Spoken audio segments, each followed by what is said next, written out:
হ্যাঁ বন্ধুরা, শুভ দুপুর। আজকে সোমবার, তা আমি নিরামিষ। তা আমি এখন বেগুনি ভাজি আর খিচুড়ি করেছি, একদম খিচুড়ি করেছি আর বেগুনি ভাজি।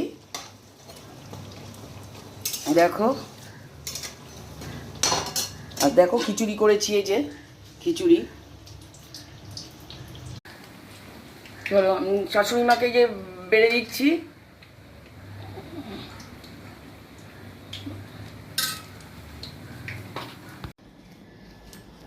আমি প্লেন খিচুড়ি করেছি গো, আজকে কোনো তরকারি করে কিচ্ছু করিনি, আলুর দমও করিনি, খিচুড়ি, বেগুন ভাজা, আলু ভাজা আর পাঁপড় ভেজে নেবো আর একটু। আজকে কিচ্ছু তরকারি করিনি, আর ইচ্ছাই করছে না গরমে।